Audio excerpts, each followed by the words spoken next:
Hi guys, welcome back. This is Dr. Sandeep Tiwari.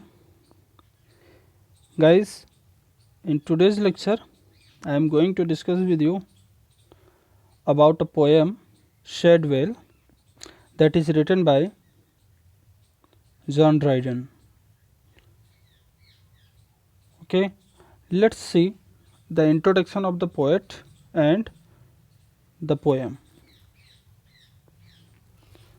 John Dryden, who was born in 1631 and died in 1700. John Dryden was an English poet, literary critic, translator, and playwright who was appointed England's first poet laureate in 1668. John Dryden English poet जो कि एक literary critic भी है, translator भी है, works को translate भी किया है उसने, प्लेराइट नाटक भी लिखे हैं उसने,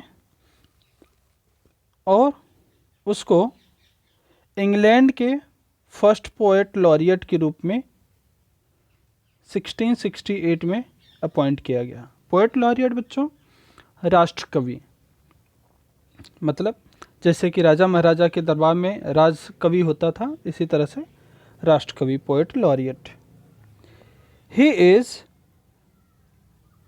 scene as dominating the literary life of restoration England to such a point that the period came to be known in literary circle as the Age of Dryden.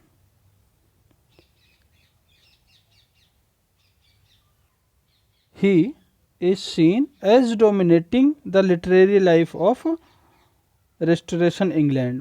मतलब रेस्टोरेशन इंग्लैंड रेस्टोरेशन इंग्लैंड की बात करें बच्चों तो मैंने आपको literary history पढ़ाते वक्त उस समय मैंने आपको एक्सप्लेन किया था कि रेस्टोरेशन जो टाइम था वो 1660 का होता है। 1660 जब चार्ल्स सेकेंड को फ्रांस से बुला करके वापस से इंग्लैंड के सिंहासन पर उसको राजा के रूप में बैठाया जाता है, तो उस समय से रेस्टोरेशन पीरियड स्टार्ट होता है।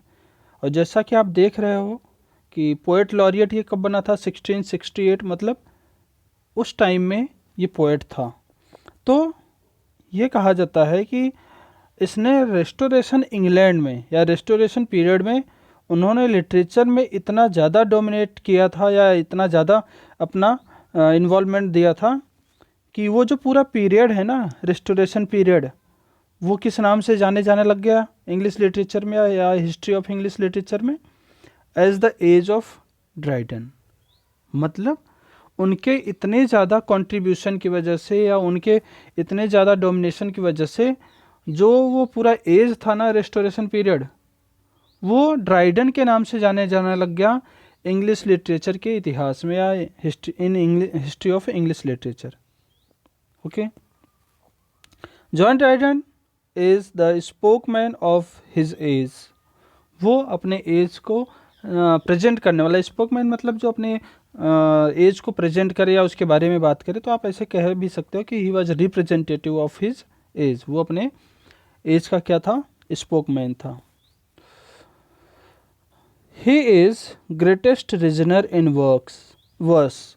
वो अपने वर्स में, अपनी रचनाओं में, अपने काव्य में, कविताओं में क्या करता था, रीजन का काम देता था या रीजनर का काम करता था, मतलब वो तर्क की बातें करता था। He is indeed a great satirist. वास्तव में उसको एक ग्रेट सटायरिस्ट मतलब व्यंग, जो दूसरों के ऊपर व्यंग करे, व्यंगकार के रूप में जाना जाता है, मतलब व्यंग लिखने वाले व्यक्ति के रूप में उसको अच्छे से जाना जाता है। आगे देखते हैं। Dryden was the dominant literary figure and influence of his as. वही है, वो अपने एज का क्या है, एक प्रभावशाली व्यक्ति था, अपने एज में बहुत ज़्यादा डोमिनेटिंग था। ही established the heroic couplet as a standard form of English poetry by writing successful satires, religious pieces, fables, epigrams, compliments, prologues and plays with it. उसने he established the heroic couplet as a standard form of English poetry. उसने English poetry में heroic couplet को famous बनाया। Heroic couplet कहने का मतलब बच्चों ये हो गया कि दो दो लाइन का स्टेंजा, ठीक है, दो दो लाइन के स्टेंजा के साथ, या फिक्स दो दो लाइन के stanza with fixed rhyme scheme के साथ, जो ये फॉर्म था इंग्लिश में राइटिंग का, ये किसके द्वारा फेमस बनाया गया? जॉन ड्राइडन के द्वारा। और इसने इसको किस तरीके से फेमस बनाया? बाय राइटिंग सक्सेसफुल सटायर्स, उसने व्यंग लिखे, रिलीजियस पीसेज, रिलीजियस वर्क्स लिखे, फेबल्स, कहानियाँ जो जानवरों से रिलेटेड है उनके बारे में लिखा, एपिग्राम्स, कहावत वगैरह के बारे में लिखा, कॉम्प्लीमेंट्स में लिखा, प्रोलॉग्स लिखा, एंड प्लेज विद इट। मतलब इतने सारे वर्क्स, ये सारे वर्क्स उसने हेरोइक कपलेट में ही लिखे, और इस तरह से उसने हेरोइक कपलेट को फेमस बना देता है। ओके, आगे देखते हैं। What Dryden achieved in his poetry was neither the emotional excitement of the early 19th century romantics nor the intellectual complexities of metaphysical। वो कहता है कि जो ड्राइडन था ना, उसने क्या अचीव किया, उसके अचीवमेंट्स में अगर हम देखें तो जो 19वीं शताब्दी के, जो 19th सेंचुरी के जो रोमांटिक्स थे, रोमांटिक्स जैसा कि मैंने आपको बताया था कि 1700 से स्टार्ट हो गया था, 1798 से रोमांटिक पीरियड स्टार्ट हो गया था, और 1832 तक चला था, जब रानी विक्टोरिया उसके बाद आ जाती है। तो जो 19th सेंचुरी मतलब 1800 के बाद जो टाइम होता है वो 19th सेंचुरी के रूप में जाना जाता है। तो ड्राइडन की बात करें तो ड्राइडन आप देखेंगे तो 1668 में है। मतलब ड्राइडन के ऊपर ना ही रोमांटिसिज्म या रोमांटिक राइटर्स का जो इमोशनल चीज़ें देखने को मिलती है, मतलब जो इमोशंस या जो इमोशनल पॉइंट्स या जो इमोशनल फीलिंग्स देखने को मिलती थी किसके अंदर? रोमांटिक पोइट्स के अंदर।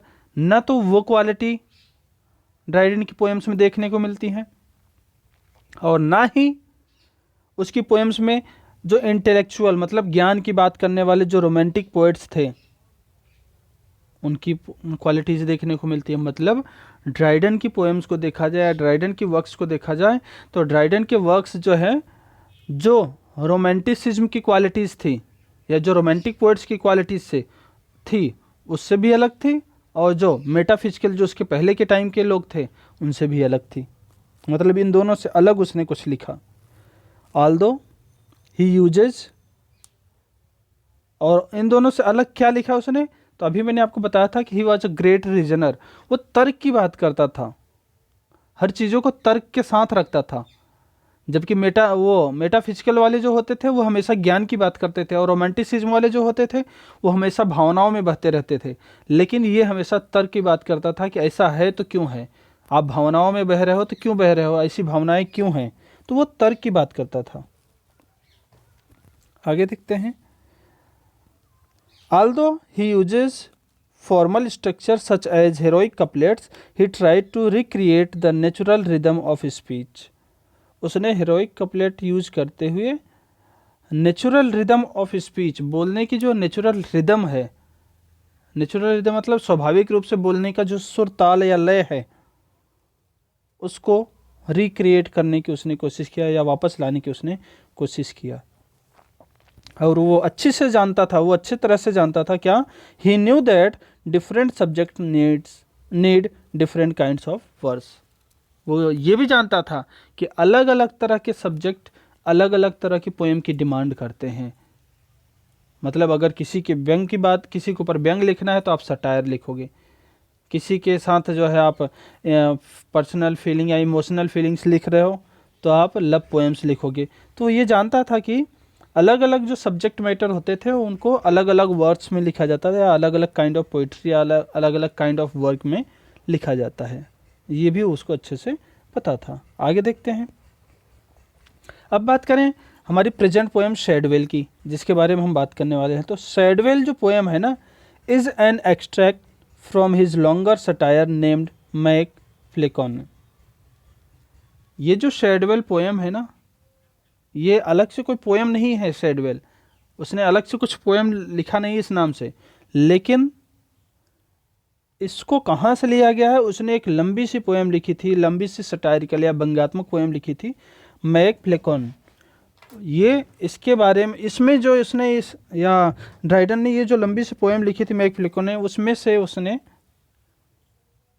शैडवेल के कुछ या उसमें से कुछ लाइन उसने उठा करके उसको अलग से टाइटल नाम दे दिया गया शैडवेल। मतलब शैडवेल जो पोएम है, ये जो लाइन्स है शैडवेल की, ये उसकी लंबी सी एक पोएम है जो सटायर है, जिसका नाम है मैक फ्लेकन, उससे ली गई है।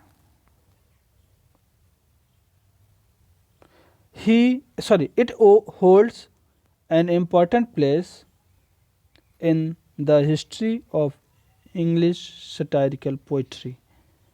और इंग्लिश सटायरिकल पोइट्री की जो हिस्ट्री है, मतलब इंग्लैंड में या इंग्लिश में लिखी गई जो व्यंग्यात्मक पोइट्री है, उनको अगर देखा जाए, मतलब व्यंग्यात्मक पोएम्स को देखा जाए, उनकी कविताओं को देखा जाए जो व्यंग के ऊपर लिखी गई हैं इंग्लिश में, तो उनमें से भी या उन इम्पॉर्टेंट पोएम में एक पोएम शैडवेल भी है। मतलब इसने एक इम्पॉर्टेंट प्लेस रख रखा है या इम्पॉर्टेंट स्थान गेट कर रखा है। कहाँ?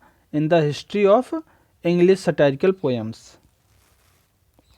शैडवेल is named after a notoriously bad poet and playwright of 17th century। शैडवेल नाम दिया गया था, एक बैड पोएट था, थोड़ा सा खूंखार टाइप का या शरारती टाइप का बैड पोएट था, और नाटककार भी था। मतलब पोएट भी था, नाटककार भी था। 17th सेंचुरी का, उसके बारे में ये पोएम लिखी गई है। दिस फेलो, मतलब ये जो शैडवेल है, was not a first rate author but he was the poet laureate of England. इसके बारे में बताएं तो ड्राइडन कहता है कि शैडवेल जो है ना, एक फर्स्ट रेट राइटर, मतलब एक अच्छा राइटर नहीं था, but he was appointed as a poet laureate of England, लेकिन उसको इंग्लैंड का राष्ट्र कवि अपॉइंट कर दिया गया था। ही क्वेरल्ड विद जॉन ड्राइडन, और वो जब पोएट लॉरिएट बन गया तो वो जॉन ड्राइडन से लड़ा। मतलब उसको अपने ऊपर जो है घमंड होने लग गया कि मैं ग्रेट हूँ, और इस वजह से वो जॉन ड्राइडन से आर्ग्यू करता है, उनसे लड़ाई करता है। और इस बात से क्यों करता है लड़ाई? क्योंकि जॉन ड्राइडन जो है ना, ट्रॉय एंड कैथोलिक, क्योंकि इंग्लैंड में दो प्रकार के धर्म पाए जाते हैं। जैसे हमारे यहाँ देखा जाए तो जो जैन धर्म है वो दो पार्ट में डिवाइड होता है। कौन कौन से दो पार्ट में डिवाइड होता है जैन धर्म? एक है दिगंबर और एक है श्वेतांबर, है ना।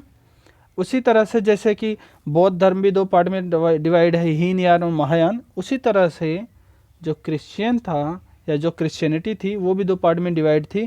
क्रिश्चियन लोग दो पार्ट में थे, एक तो प्रोटेस्टेंट थे और एक थे कैथोलिक।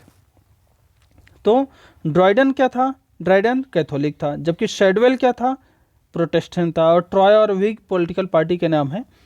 तो मतलब ड्राइडन और शैडवेल दोनों एक दूसरे के अपोजिट थे, चाहे धर्म में चाहे पॉलिटिकल पार्टी के रूप में। इसी वजह से वो ड्राइडन से लड़ता रहा और वो ड्राइडन को बुरा भला कहता रहा। इससे ड्राइडन क्या हुआ, बहुत ज़्यादा इरिटेट हो गया, और उसने इतना ही नहीं, उसने अपनी एक पोएम या अपनी एक सटायरिकल पोएम, किसने? शैडवेल ने, he attacked Dryden in his satire the medal of John Bays. मतलब शैडवेल ने एक पोएम लिखी जॉन बेज, उसमें उसने ड्राइडन को सटायर किया, ड्राइडन को बुरा भला कहा, और इस वजह से ड्राइडन क्या हो जाता है? एंग्री हो जाता है, वो इरिटेट हो जाता है। दस ड्राइडन बिकम वेरी एंग्री, इस तरह से वो एंग्री हो गया, मतलब उसने ड्राइडन को एंग्री कर दिया। और इन रिप्लाई ही बैडली सटाराइज्ड शैडवेल, और फिर उसने गुस्से में आकर के शैडवेल को सटायर किया या बुरा भला कहा। किसने? ड्राइडन ने। In the present satire Dryden portrays Shadwell as a literary dunce. और प्रेजेंट ये जो हम पोएम पढ़ने जा रहे हैं, ये जो सटायर है, जो व्यंग है, ड्राइडन ने लिखा है किसको?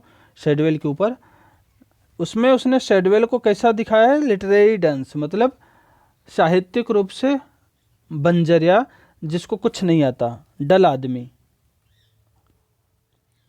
ही has been presented as a worthy successor of फ्लेकोने। उसको फ्लेकोने का योग्य उत्तराधिकारी माना जाता है, क्योंकि Flecknoe was a third rate writer, क्योंकि फ्लेकोने वाल भी क्या था, एक थर्ड रेट राइटर था, अच्छा राइटर नहीं था। ड्राइडन कहता है Shadwell bears the perfect image of Flecknoe in his dullness and stupidity. Dryden कहता है कि चाहे अपनी मूर्खता में चाहे अपनी डलनेस में वो पूरी तरह से कॉपी करता है किसको, फ्लेकोने को, इसलिए वो फ्लेकोने का क्या है, उत्तराधिकारी है। He is the epitome of nonsense, मतलब वो प्रतिमूर्ति है किस चीज का, नॉनसेंस का, मूर्खता का। In his writing he is never convincing, अपनी राइटिंग में वो कभी कन्विंसिंग नहीं रहा। कन्विंसिंग रहने का मतलब लोगों को अपनी राइटिंग से राजी नहीं कर पाया, खुश नहीं कर पाया। He is fond of needless repetitions, वो फालतू के रिपीटेशंस करता रहता अपनी राइटिंग में। ये सारी कमियां बता रहा है ड्राइडन शैडवेल के बारे में। आगे देखते हैं। Dryden has beautifully satirized Shadwell's physical structure and intellectual condition. Dryden ने इस पोयम में, जो शैडवेल पोयम है, इसमें उसने शैडवेल के न कि फिजिकल बल्कि मेंटल या इंटेलेक्चुअल कंडीशन को भी सैटिराइज किया है या सटायर किया है उसके ऊपर। He has a very fat body, वो कहता है कि शैडवेल क्या था, एक फैट बॉडी वाला व्यक्ति था। He has been presented as a creature that is free from all thoughts, और वो कहता है कि शैडवेल को ऐसे प्राणी के रूप में दर्शाया गया है कि जो सारे विचारों से फ्री है, मतलब उसके थॉट आते ही नहीं, उसके दिमाग में कोई विचार आते ही नहीं, ऐसा मूड व्यक्ति है या जड़ बुद्धि वाला व्यक्ति है। So he is the fittest to be a successor of Flecknoe, इसी तरह से या इस वजह से उसको फ्लेकोने का सही उत्तराधिकारी माना जाता है। He is the last prophet of tautology, और ऐसा कहा जाता है कि वो टोटोलॉजी का लास्ट पोएट था। टोटोलॉजी मतलब हो गया बच्चों कि ऐसी चीज़ें या ऐसी बात जो डिफरेंट वर्ड में कही जाए, मतलब किसी बात को एग्जैक्ट वर्ड नहीं यूज करते हुए व्यंग रूप में या अलग तरीके से कहने के रूप में कही जाए, या उसको अलग शब्दों में प्रकट की जाए, व्यंग के रूप में प्रकट की जाए।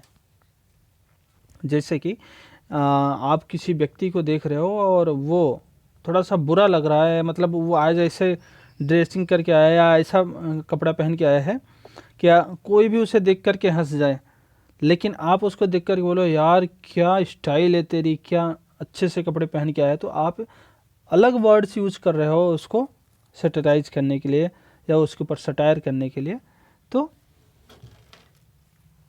उसको शैडवेल को टोटोलॉजी के लास्ट पोएट के रूप में माना जाता है। दस शैडवेल इज अ ग्रेट सटायर, इस तरह से शैडवेल क्या है, ये जो पोएम है एक सटायर है। It is remarkable for its delightful tone, और ये अपने डिलाइटफुल टोन के लिए जानी जाती है, मतलब अच्छे अच्छे टोन के लिए जानी जाती है। The tone is mock heroic and is full of pompous irony, ये जो टोन है इसका वो क्या है, पूरी तरह से मॉक हीरोइक है, मतलब मजाक के रूप में लिखा गया है या मजाक के टोन में है, और पॉम्पस आयरनी से भरा हुआ। पॉम्पस मतलब सेखी बघाड़ने वाला या बढ़ा चढ़ा कर कहने वाले व्यंग के रूप में इसको लिखा गया है। This poem is written in heroic couplet in the iambic pentameter, iambic pentameter की हेरोइक कपलेट में इसको लिखा गया है। Dryden has used it with great felicity, और ड्राइडन ने इसको बहुत ही सुविधाजनक तरीके से यूज किया है। Its language and presentation is highly impressive, इसकी लैंग्वेज और इसकी प्रेजेंटेशन भी काफ़ी इम्प्रेसिव है। It suitably serves the purpose of satirists, और इस पोएम ने जॉन ड्राइडन जो सटायर करने वाला सटायरिस्ट है उसके पर्पज को, मतलब उसका पर्पज क्या था, शैडवेल को सटायर करना, उसके इस पर्पज को पूरी तरह से फुलफिल करता है ये poem. Here Dryden has badly satirized the character of Shadwell, Dryden ने बुरी तरह से सटायर किया है किसके ऊपर, शैडवेल के कैरेक्टर के ऊपर। The design of the poem is very happy, बिल्कुल हैप्पी डिज़ाइन है, मतलब देखने में पढ़ने में अच्छा ऐसा लगता है नहीं कि इसमें बुरी चीज़ें लिखी गई हैं, इसलिए डिज़ाइन इसकी हैप्पी दिखती है। The central figure of the story is highly Angénieux, और वो जो इसका सेंट्रल फिगर है स्टोरी का या जो शेडवेल है वो पूरी तरह से किस रूप में दर्शाया गया है, इंजीनियस रूप में। तो ये था बच्चों introduction of the poet and poem. और इससे नेक्स्ट लेक्चर में हम इसकी पोएम्स को या इसकी पोएम के स्टेंजा वाइज को एक्सप्लेन करेंगे, या इसकी पोएम के स्टेंजाज को वन बाय वन करके एक्सप्लेन करेंगे। सो आज के लेक्चर में बस इतना ही। मिलते हैं नेक्स्ट लेक्चर में पोएम की एक्सप्लेनेशन के साथ। तब तक के लिए बाय बाय, थैंक यू।